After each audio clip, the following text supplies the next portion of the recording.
ये हुआ जब उस लड़की ने अपने कुछ पर्सनल पिक्चर्स शेयर किए। रिश्ते काफ़ी ऊंच नीच से भरे होते हैं। कभी किसी के साथ आप अच्छा महसूस करते हो तो कभी किसी के साथ आप बहुत ज़्यादा नाखुश और अनकंफर्टेबल हो जाते हो, क्योंकि शुरुआत में सब अच्छा अच्छा ही होता है, लेकिन जैसे जैसे वक्त बीतता है आप उनके जितना क्लोज हो जाते हो उतना ही उन्हें एक्सप्लोर करते हो, और लोगों की आपसे एक्सपेक्टेशंस भी सेम नहीं रहती, वो बदलने लगती हैं। कुछ यूं ही हुआ दिशा और प्रखर के बीच। हर रिश्ते की तरह इनका रिश्ता भी एक खूबसूरती के साथ शुरू हुआ था। जब दिशा और प्रखर की दोस्ती हुई थी तब प्रखर दिशा के स्कूल प्रोजेक्ट्स वगैरह में काफ़ी हेल्प करता था, जिसकी वजह से वो उसे कहीं ना कहीं पसंद करने लगी थी। जैसे जैसे दोनों एक दूसरे के करीब आए, प्रखर से रहा नहीं गया और उसने दिशा को फाइनली प्रपोज कर दिया। दिशा प्रखर में एक भरोसेमंद इंसान को देखती थी और वो था भी, तो उसने ज़्यादा वक्त ना लेते हुए उसे हाँ बोल दिया। शुरुआत में सब कुछ काफ़ी अच्छा था।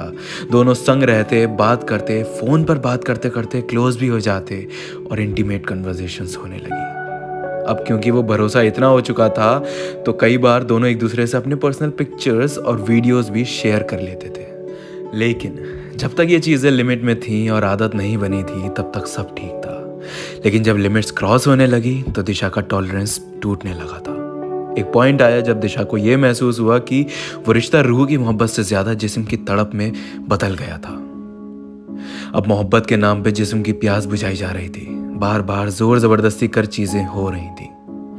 ना तो वो दिशा के समझाने पर समझे और ना ही रोकने पर रुके। दिशा को वाकई में बहुत ज्यादा प्यार था प्रखर से, और उसी प्यार के खातिर वो उसे चांसेस दे रही थी कि अब समझेगा तब समझेगा।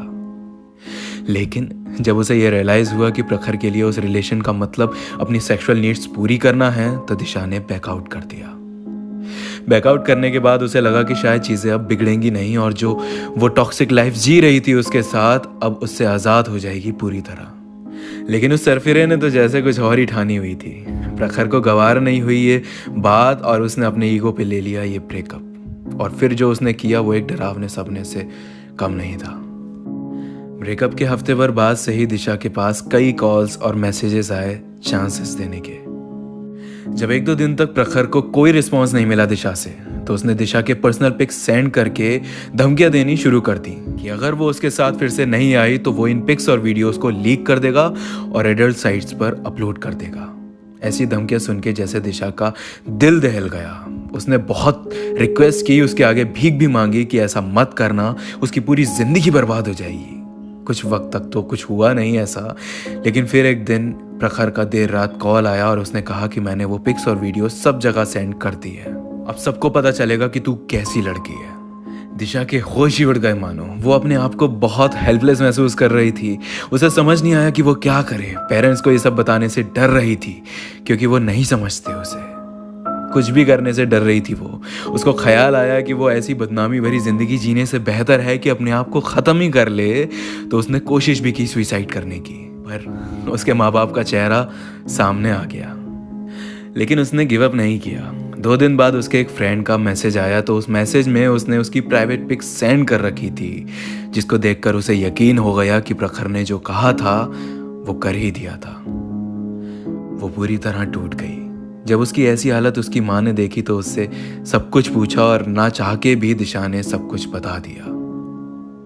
जब बच्चे टूट जाते हैं तो माँ बाप की रिस्पॉन्सिबिलिटी होती है उन्हें जोड़ने की, ना कि उन्हें और तोड़ने की और बदनाम महसूस कराने की।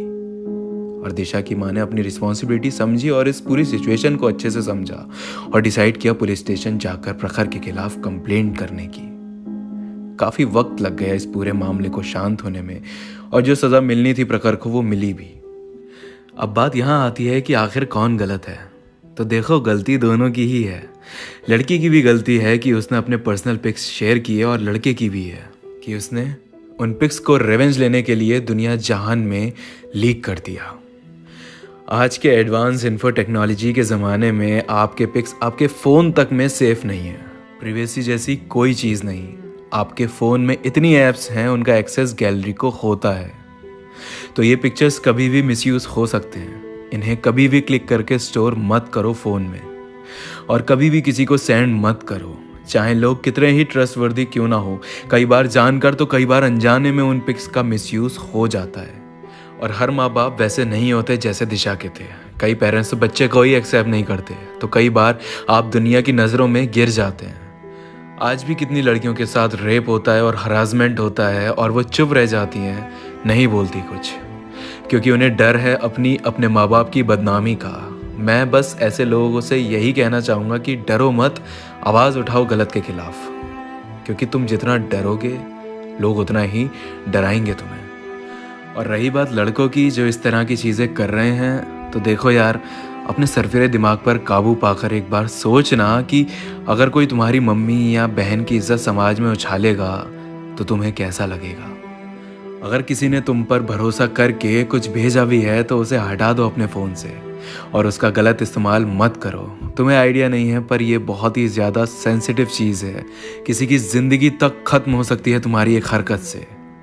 कभी ऐसी चीज़ मत करो जो किसी की जान पर बनाए, क्योंकि उसकी जान लेके तुम भी ज़िंदगी जी नहीं पाओगे, सड़ते रह जाओगे जेल में और माँ बाप की बदनामी होगी वो अलग। ये एक फिक्शन स्टोरी नहीं है, ये हकीकत है ज़माने की। Please take care of yourself and the people around you.